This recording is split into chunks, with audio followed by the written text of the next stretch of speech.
Y'all ready for this?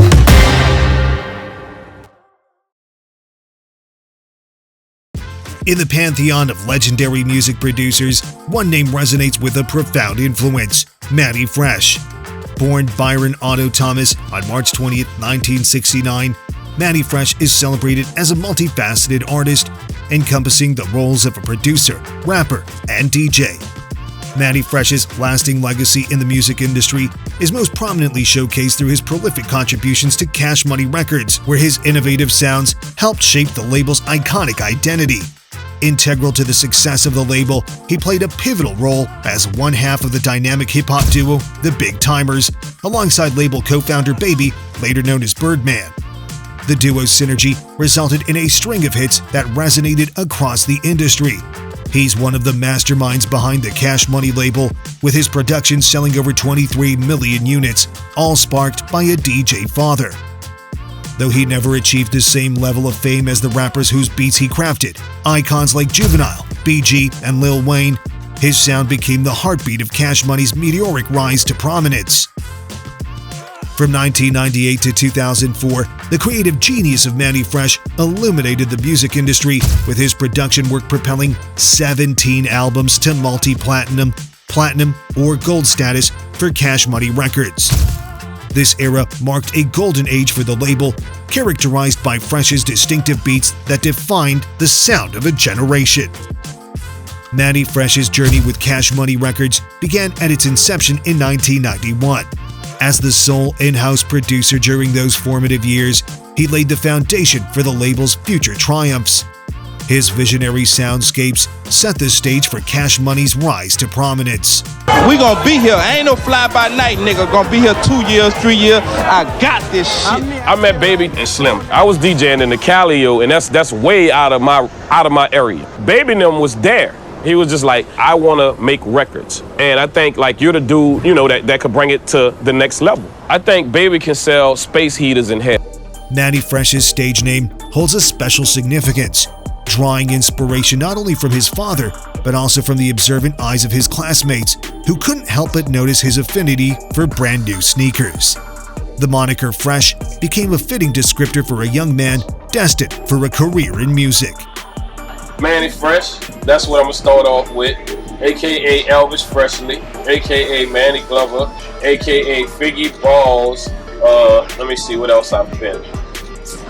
I don't know, Fresh Mannie, you know, just Mannie sometimes. Fresh to the people in New Orleans, so they have adapted just Fresh. And for 2012, 4 cups. Well, that was my dad, like, you know what I'm saying? That's always been my dad always called me Mannie, and Fresh came from Kicks, like in my neighborhood in the 7th Ward. Because I always had Fresh Kicks, so you know what I'm saying? So people used to always be like Fresh Kicks, so I was like, I can't say Fresh Kicks, so I'm just gonna go with Fresh. While his friends received bikes and skateboards for Christmas, Mannie Fresh was gifted musical instruments, trumpets, turntables, and other tools of the trade. His journey into the world of beats and rhythms began at the age of 12 in the company of his street DJ father, Otto Sabu Thomas Jr.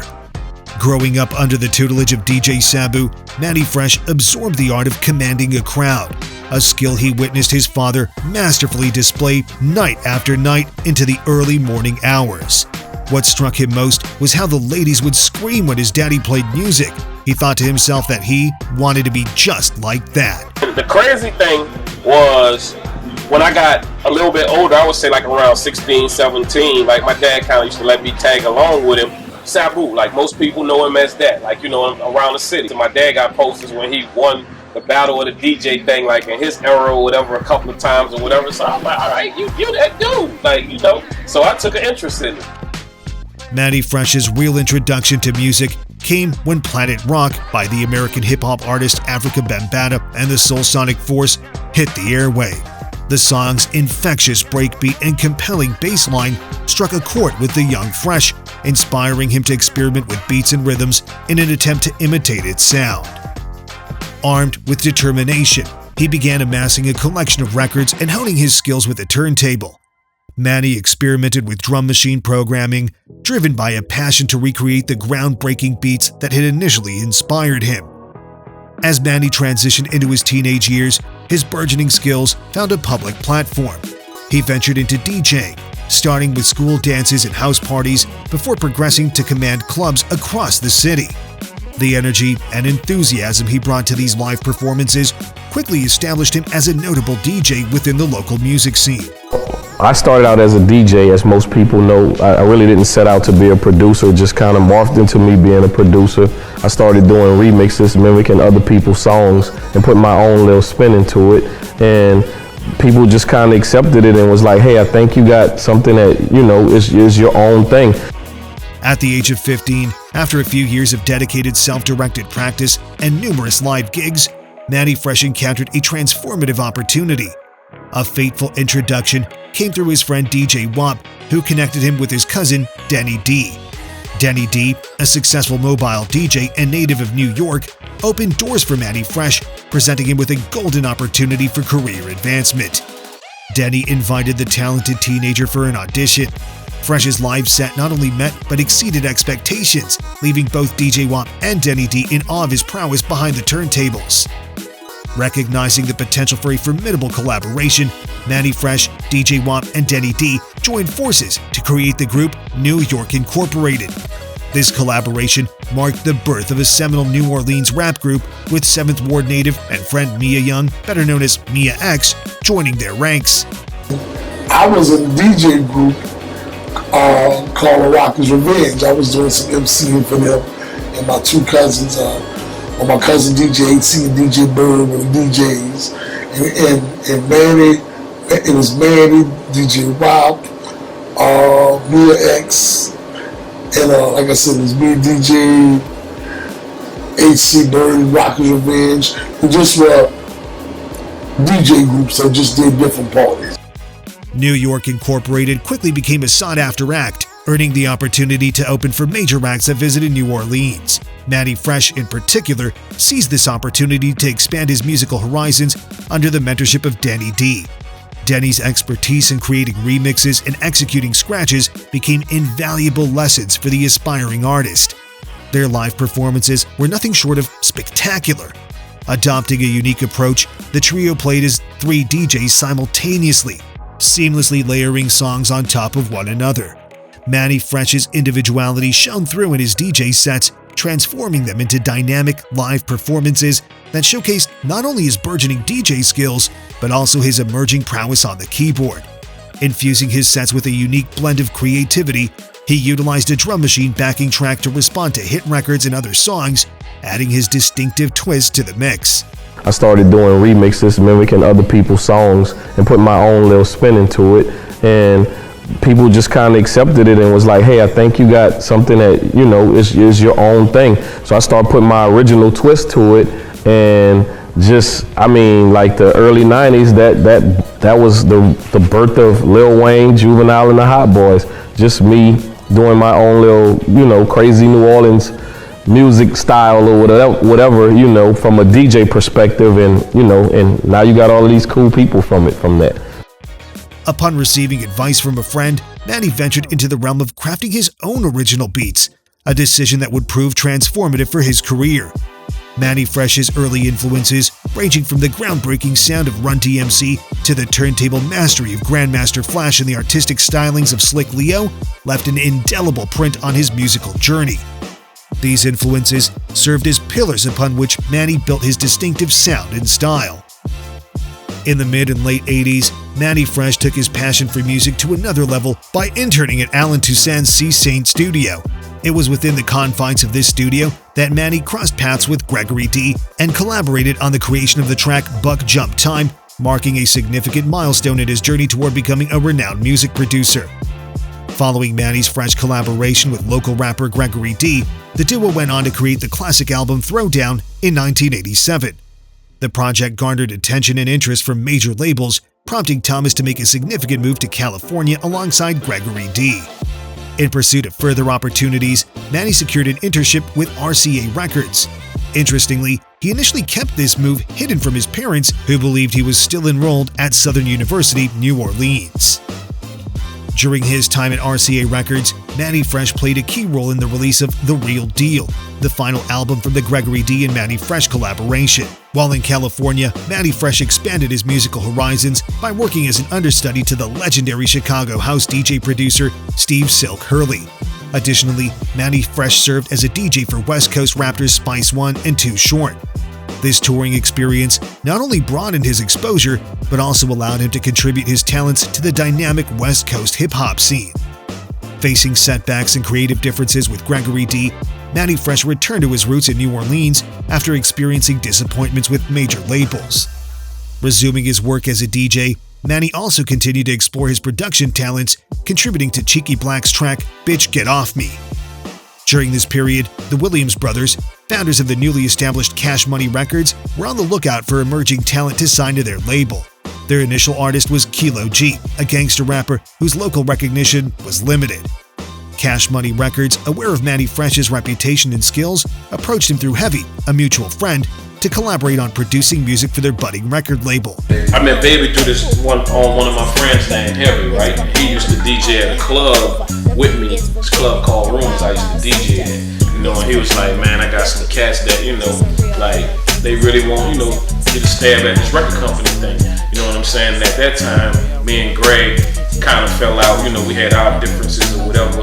And I was kind of like, man, I'm just in the club DJing, I ain't even feeling that little music thing no more. We was like, man, these dudes really want to do it. Now, at the time, they had an artist called Kilo G. And I'm going, that's cool, but bounce is popular right now. Let's try a bounce record and see what happens.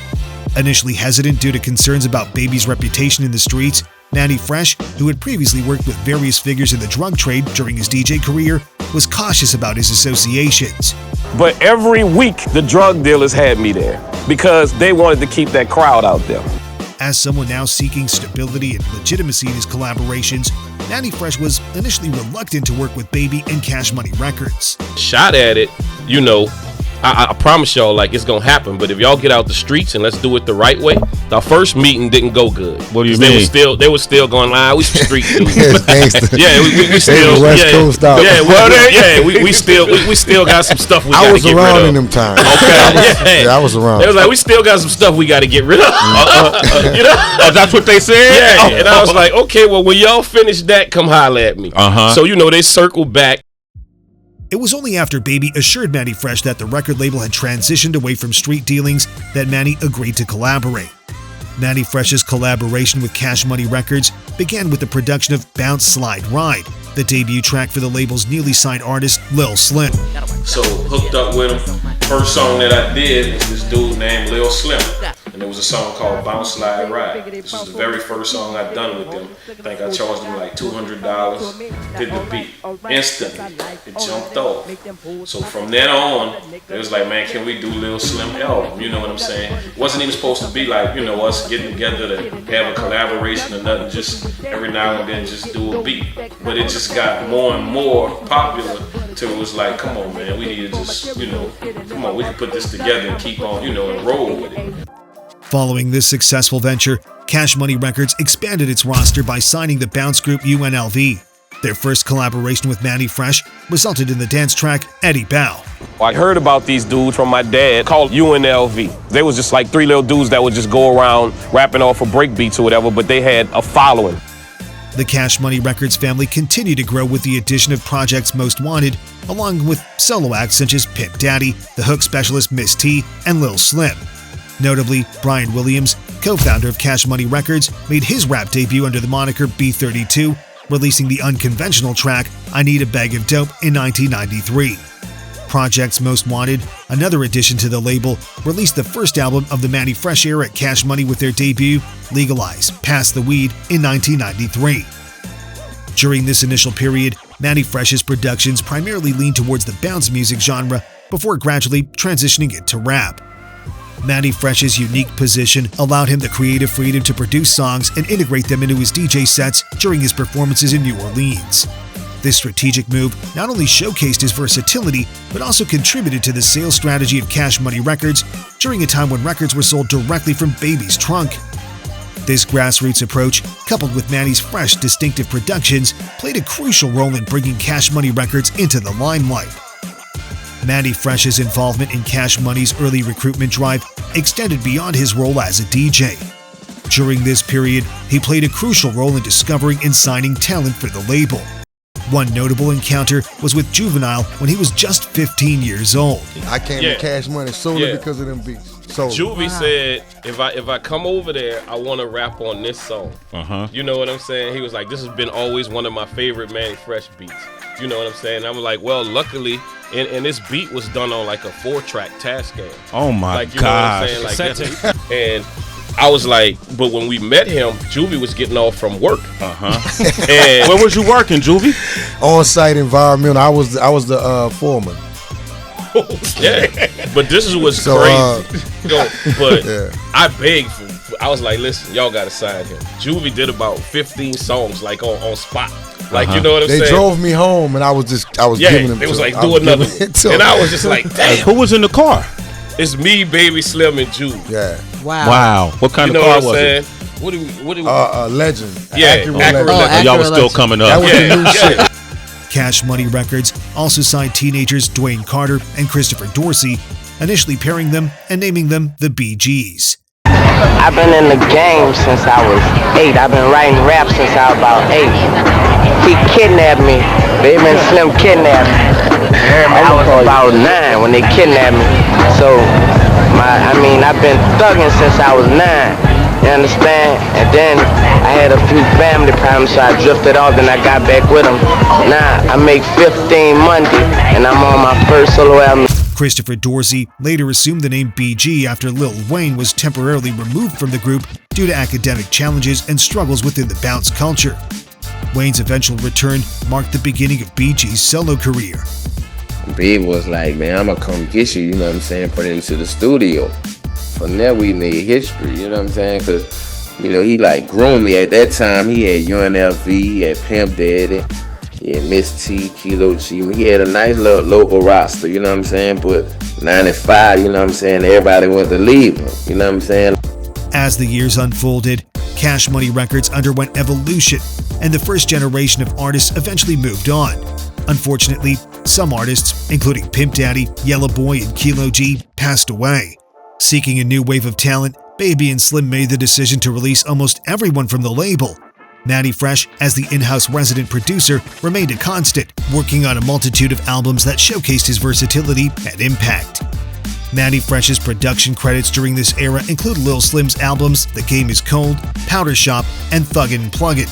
B32, now known as Baby Birdman's I Need a Bag of Dope, UNLV's albums 6th and Barone, Straight Outta the Gutter, and Mac Melf Callio, PMW's albums Legalize Pass the Weed and High Life, and Miss T's album Chillin' on the Corner, Having Thing, and Female Baller.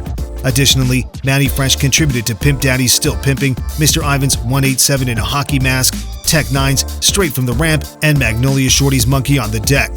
By 1997, Cash Money Records underwent a transformative shift with the emergence of the Hot Boys, Juvenile, Lil Wayne, BG, and Turk, and the Big Tymers, Mannie Fresh and Baby aka Birdman, as the new focal points of the label. We've been doing it for about 10 years, so we ain't got no choice but to keep it high. Oh, yeah? If we try not to keep... And then we got Mannie Fresh, man. That's the best producer in the century, man. We got the best front office, we got the best producer, The best rappers, and we have the best mothers. coordination. Yeah. Then we stay working, we stay on the road, we stay doing something, you know what I'm saying? And we got That's the what it's best, about, we got work. the best ice, too. This significant change in the lineup played a pivotal role in securing a landmark deal with Universal Records, marking a turning point for Cash Money's trajectory in the music industry. Prior to the Universal Records deal, Mannie Fresh and Baby, collectively known as the Big Tymers, had already achieved notable success by selling 300,000 records. Mannie Fresh's production prowess played a crucial role in this achievement, solidifying his reputation as a mastermind behind Cash Money's distinctive sound. His notable contributions during this period included working on Juvenile's debut on the label with Soulja Regs, which became a local hit, selling nearly 200,000 copies. BG also released his second solo album, It's All On You Volume 1, with Mannie Fresh at the production helm. During this era, Cash Money Records strategically teamed Juvenile and BG with a returning Lil Wayne and newcomer Turk to form the Hot Boys. Mannie Fresh continued his magic on their debut album, Get It How You Live, which went on to sell 300,000 copies. Mannie Fresh's exceptional contributions played a pivotal role in CashMoney Records solidifying itself as one of the premier independent labels, attracting the attention of major industry players. In 1998, CashMoney inked a groundbreaking $30 million distribution deal with Universal Records, marking a significant milestone for the label. The deal included a $3 million upfront payment, 85% of royalties, and full ownership of their masters. The CashMoney deal. What was it like? You had already did that no limit deal. Now it's time to take some more guys out of New Orleans. That's why they came to me. That's why CashMoney came to me. They wanted the no limit deal. And the great thing was, like, when they came to me in '97, Master P was on his way down. Remember, he started to go play basketball. Yeah. And his empire started to decline. So I was able to use that to CashMoney's advantage. So I was pitching them as the new No Limit, right? Ooh. And Master P just fed right into it for me, which was great. You know, because when I was first saying it, it wasn't really true. Yeah. But what they did, they had put out 31 albums over a 6-year period. So they had incredible leverage. The downside was they didn't have more than 25,000 units of sales on anything they put out. So when they came to me, I was able to restructure what they were doing, bring them into the Midwest, because remember, I had been working Twista and Do or Die, and you know, I had relationships all through the Midwest. That's right. We were able to extend their target market from just Louisiana and Texas. That's right. So when I first started working with them, they were able to sell 75,000 units of the first thing that we put out together. Despite an initial setback with the Big Tymers' How You Love That Volume 2, the label quickly rebounded later that year with the release of Juvenile's album 400 Degreez. This album became a major success, propelling CashMoney Records into the national spotlight. Notably, the track Huh from Juvenile's album emerged as the label's first national hit. The hypnotic nature of the song, coupled with Juvenile's distinctive style and delivery, captivated a broader audience and catapulted him into bona fide stardom. In 1999, Mannie Fresh continued his prolific work, contributing to BG's album Chopper City in the Ghetto. Additionally, he played a key role in the production of Hot Boys' album Guerrilla Warfare, which achieved platinum status. Mannie Fresh's production prowess and the success of these projects further cemented CashMoney Records' position as a major player in the hip-hop industry. In the subsequent year, Mannie Fresh continued his prolific production work by contributing to the Big Tymers album I Got That Work, which achieved platinum status. Mannie Fresh's unmatched work ethic was evident as he dedicated himself to the studio, churning out records on a daily basis. During this period, CashMoney Records maintained a strong family unit culture with artists driven by a genuine love for the music. Mannie Fresh's dedication to the craft and the collaborative spirit within CashMoney Records helped contribute to the label's ongoing success. However, in interviews, Mannie Fresh expressed a belief that the introduction of what he referred to as the evils of money marked a turning point for CashMoney Records' second generation of artists. While the initial artists like Wayne, Mannie Fresh, Juvenile, BG, and Turk were primarily focused on creating music for the love of the art, they were not fully aware of the business dynamics unfolding behind the scenes. Mannie Fresh's prolific output of beats and records played a crucial role in generating millions of dollars for the label owners.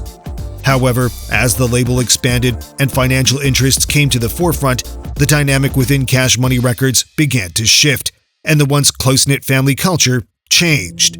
The collaborative spirit began to fade as separate management for each artist became the norm.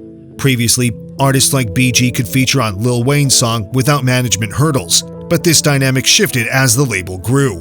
Financial reasons and changing management structures contributed to the emergence of cracks within the CashMoney family.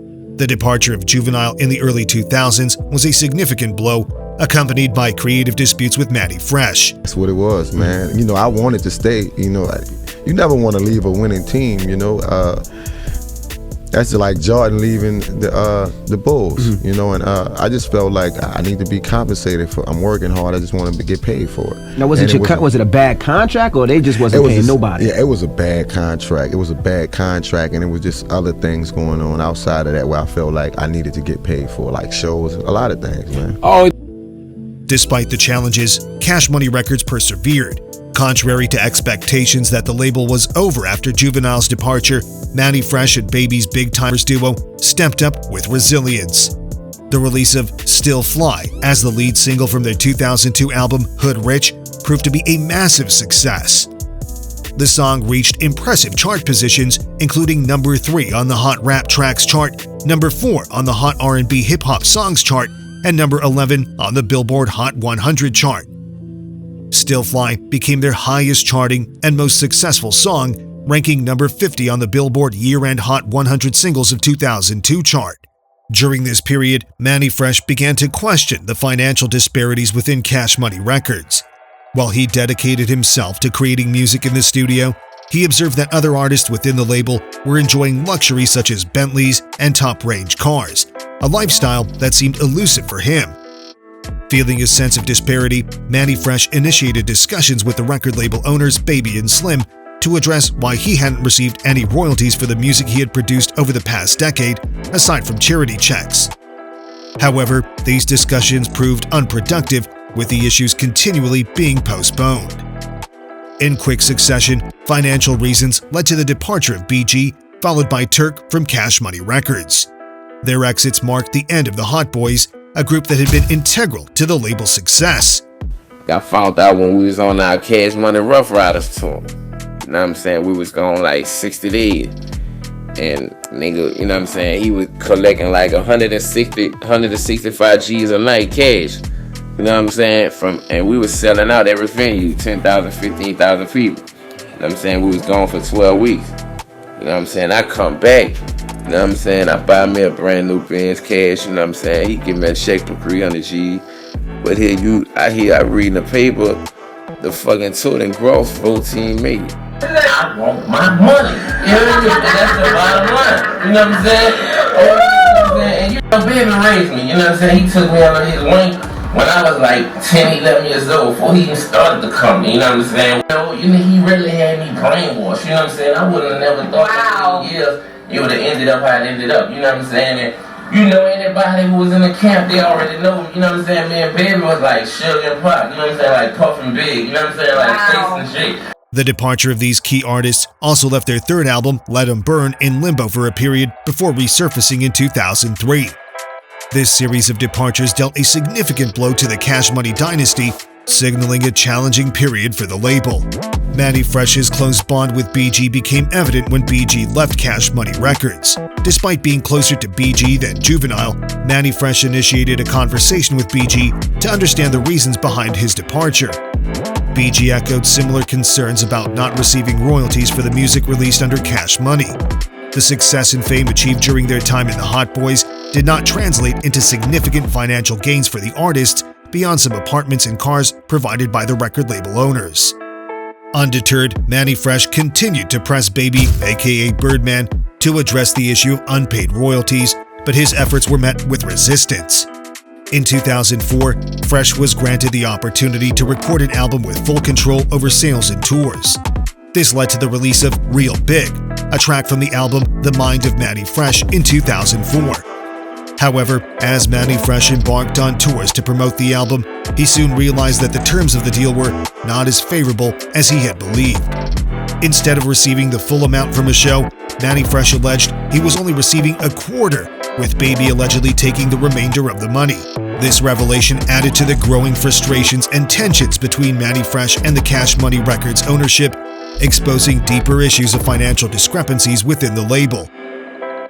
In 2005, Mannie Fresh faced a series of challenges that exacerbated his already difficult situation. Hurricane Katrina struck, wreaking havoc and devastation, and, simultaneously, the government was pursuing Mannie Fresh over unpaid taxes. Compounding the financial strain, some funds that were spent in Mannie Fresh's name at CashMoney Records did not reach him. Facing the threat of losing his house, Mannie Fresh found himself in dire circumstances. Amidst these challenges, Mannie Fresh decided to part ways with CashMoney Records in search of projects that could provide financial stability and alleviate his predicament. So at this point, you're doing your own thing. Yes, sir. Yes, sir. You're not a part of CashMoney anymore. Those pajamas. Nostrum, Nathaniel, Antarctica. Right. Explain that. I am Cash Money. You know what I'm saying? You are. It's Cash Money. BG is Cash Money. Even though we had differences, because what it is, that sound, that movement, and all that, it took a family to make that happen. Right. You know what I'm saying? Unfortunately, I'm not a part of that no more. And the reason is it was bad business. And the reason is it was bad business. And the reason is it was bad business. And if you love hip hop, dude, you know what I'm saying? That's what you put first.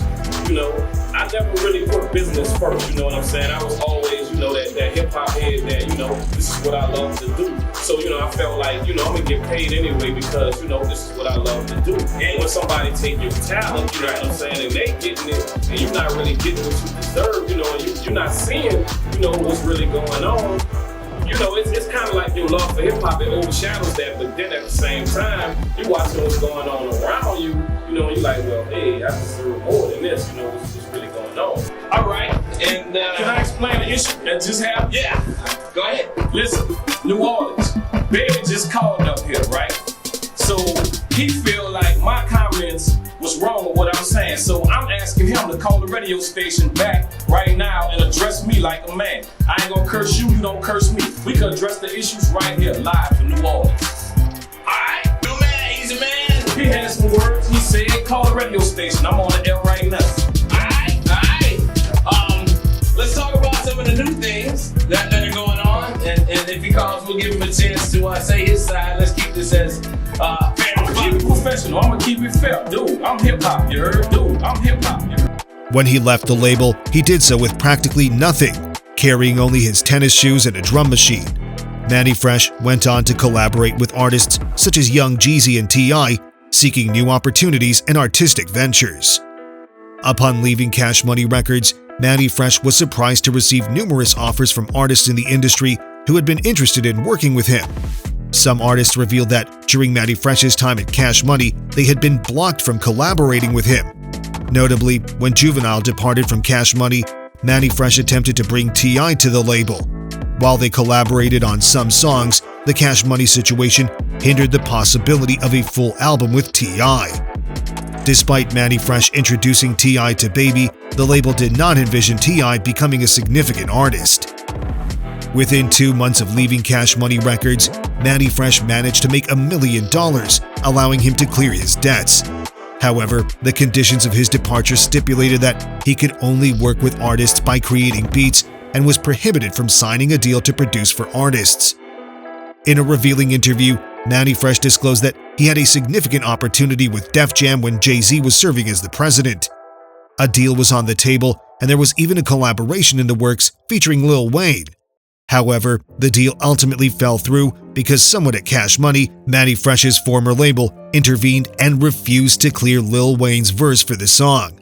Surprisingly, Lil Wayne had agreed to contribute to the track, but decisions from higher-ups at Cash Money prevented the collaboration from coming to fruition. I got this deal with Def Jam through Jay-Z. Jay-Z reached out and he was like, I'll do a deal with you. You know what I'm saying? You come to Def Jam and you do your thing. And I'm over there and I talked to Lil Wayne. I'm like, hey, dude, I got a deal with Def Jam and they pretty much gonna give me my situation, let me do what I wanna do. And it was like, just deliver a big song. So I go to Lil Wayne. He does the song with me. And as soon as I get ready to put it out, Cash Money shut it down. They was just like, nah, you didn't get permission from us to do that.